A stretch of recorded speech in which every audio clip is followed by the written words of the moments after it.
Assalamualaikum warahmatullahi wabarakatuh. Pada video kali ini kita akan membahas analisis jalur. Analisis jalur atau yang dapat dikatakan sebagai path analysis. Analisis jalur sendiri merupakan analisis dalam statistika yang digunakan dalam menganalisis hubungan sebab akibat. Nah, jadi kasusnya dalam analisis ini itu menggunakan regresi berganda untuk mengetahui pengaruhnya. Namun pengaruhnya ini bisa diketahui secara langsung maupun tidak langsung. Nah, untuk modelnya itu ada seperti ini ya teman-teman, namun ada berbagai macam jenis jalur modelnya, tidak hanya ini hanya salah satu contoh saja. Nah, langsung saja pada pertemuan kali ini saya mengambil judul penelitian yaitu pengaruh intensitas dan gaya belajar kinestetik terhadap motivasi belajar matematis siswa serta dampaknya terhadap disposisi matematis. Langsung saja di sini kita buka SPSS-nya. Oke,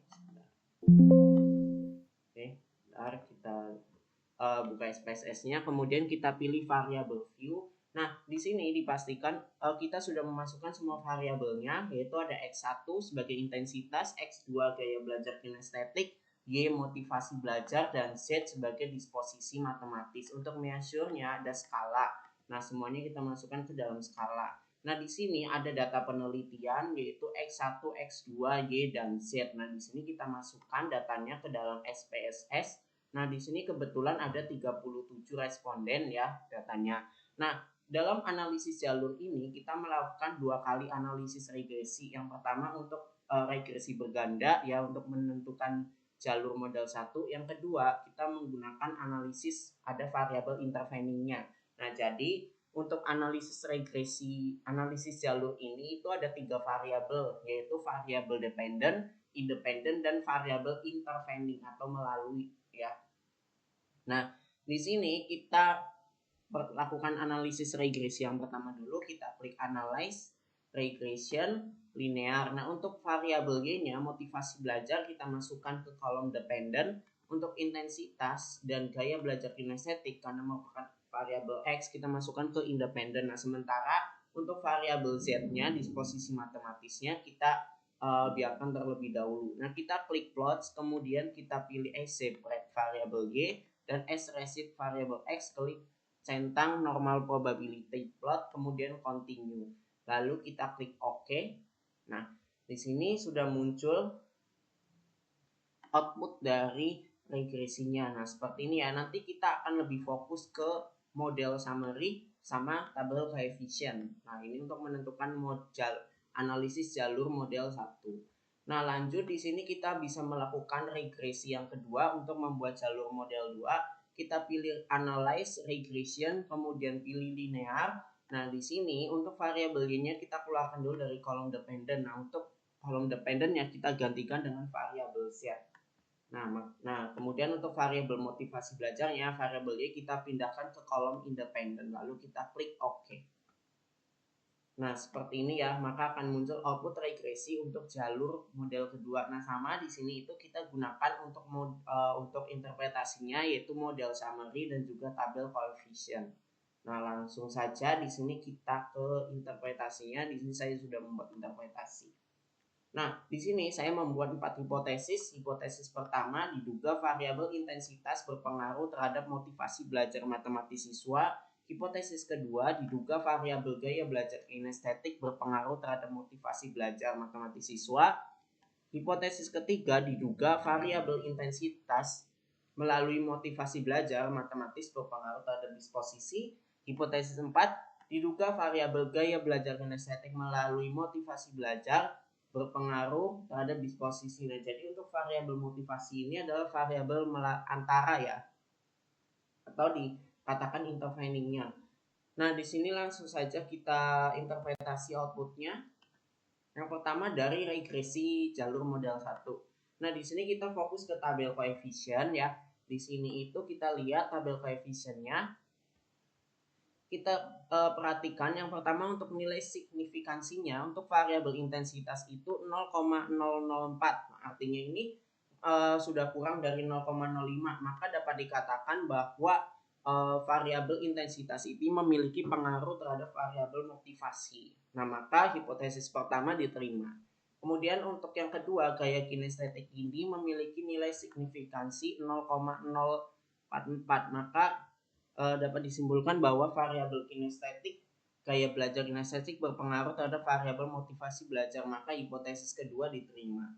Nah, lanjut di sini untuk model summary. Nah, di sini kita ketahui ya untuk nilai R square-nya itu 0,654, maka persentase pengaruh variabel intensitas dan gaya kinestetik terhadap motivasi itu 65,4%. Sedangkan nilai E1 itu menyatakan nilai errornya dapat dicari menggunakan rumus sebagai berikut, yaitu akar 1 dikurangi nilai R square. Nah, di sini nilai R square-nya itu 0,654. Nah, maka 1 dikurangi 0,654 yaitu 0,588. Nah, di sini kita mencari S1 ini untuk membuatnya di dalam jalur. Nah, di sini kita buat jalurnya. Jalur model 1 ini ada variabel X1, X2.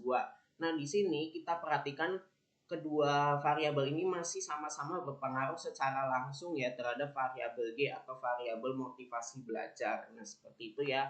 Nah, di sini kita bisa perhatikan nilai P1 dan P2-nya itu 0,505, P2-nya itu 0,347. Nah, ini tuh nilai koefisien betanya ya.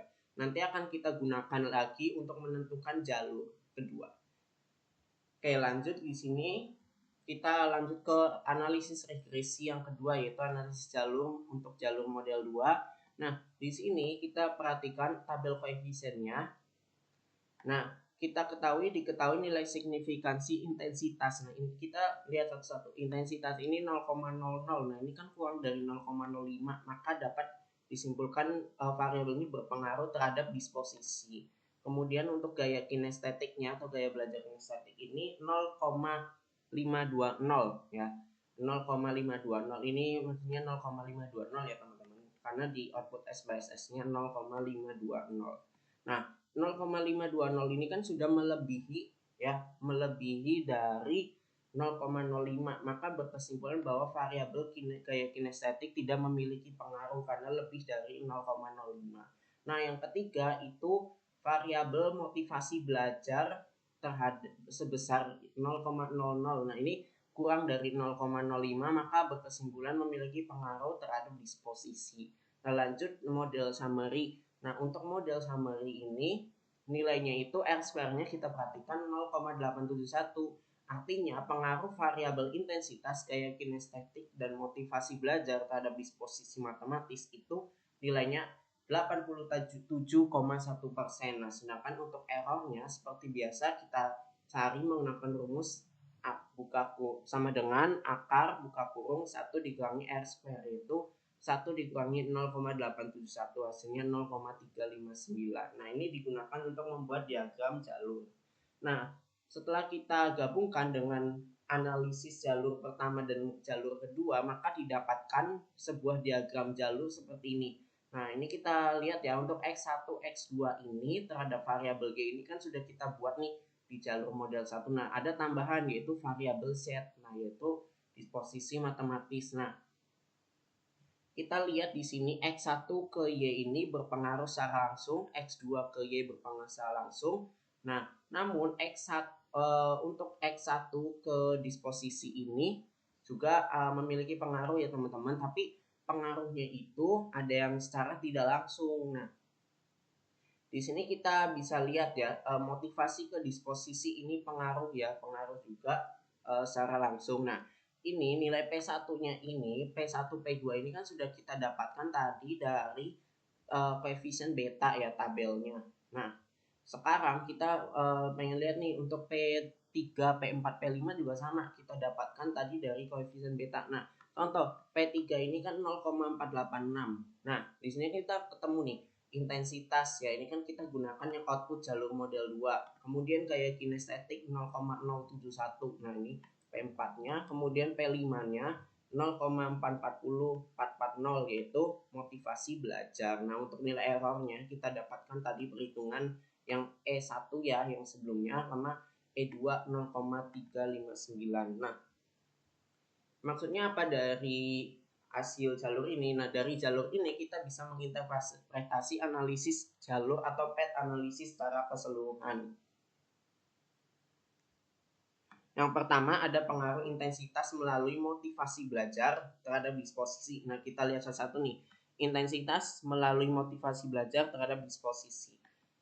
Nah, pengaruh langsung yang diberikan intensitas terhadap disposisi itu kan 0,486, sedangkan pengaruh tidak langsung intensitas melalui motivasi belajar terhadap disposisi matematis. Nah, jadi di sini ada pengaruh langsung dan tidak langsung. Nah, kita lihat nih, intensitas ke disposisi matematis, kalau ini kan P3 ini langsung ya, tapi kalau misalnya kita melewati motivasi belajar, otomatis kan tidak langsung, harus ada perantaranya. Nah, itu rumusnya itu adalah perkalian nilai beta intensitas terhadap motivasi belajar ya dengan nilai beta motivasi belajar terhadap disposisi. Nah, maka di sini kan nilainya itu intensitas ke motivasi itu kan 0,505, kita kalikan dengan 0,440, maka hasilnya 0,222. Nah, berdasarkan perhitungan di atas kita ketahui pengaruh langsungnya itu 0,486 yang tadi ya, kemudian tidak langsungnya itu ya ini hasil perkaliannya 0,22. Nah, ini kan 0,486 sama 0,22 itu kan lebih besar 0,486 ya, artinya pengaruh tidak langsungnya itu lebih kecil dibandingkan pengaruh langsung. Maka secara kesimpulan untuk variabel ini intensitas melalui motivasi belajar tidak berpengaruh secara signifikan terhadap disposisi matematis karena pengaruh tidak langsungnya lebih kecil. Nah, sedangkan kalau pengaruh tidak langsungnya lebih besar maka berpengaruh signifikan. Nah, seperti bagian yang kedua. Nah, di sini pengaruh gaya belajar kinestetik melalui motivasi belajar terhadap disposisi matematis. Nah, kita lihat jalurnya gaya belajar kinestetik terhadap disposisi matematis. Nah, melalui ini ada variabel interveningnya melalui motivasi belajar.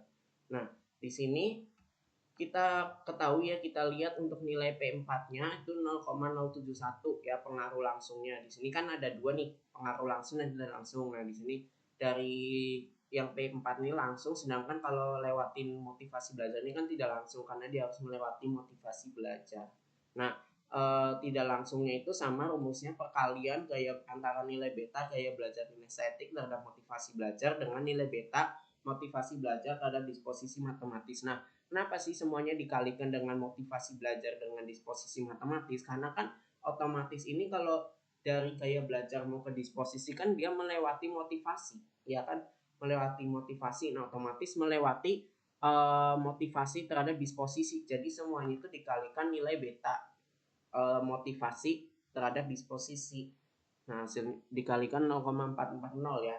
Nah, hasilnya 0,153. Nah, jika kita lihat ya di sini kan 0,071 ini 0,153. Nah, kita lihat pengaruh tidak langsungnya itu ternyata lebih besar ya teman-teman dibandingkan pengaruh langsungnya ya. Kan 0,153 dengan 0,071 kan lebih besar 0,153. Nah, maka ini berpengaruh ya positif secara signifikan karena pengaruh tidak langsungnya lebih besar. Ya, maka untuk pengaruh gaya belajar kinestetik melalui motivasi belajar terhadap disposisi matematis itu berpengaruh positif dengan keterangan H4 diterima ya hipotesis keempat. Kemudian untuk pengaruh intensitas melalui motivasi belajar terhadap disposisi matematis ini tidak memiliki pengaruh ya, artinya H3 atau hipotesis ketiganya ditolak. Mungkin seperti itu ya teman-teman untuk pertemuan kali ini. Saya cukupkan, kurang lebihnya mohon maaf. Wassalamualaikum warahmatullahi wabarakatuh. Terima kasih.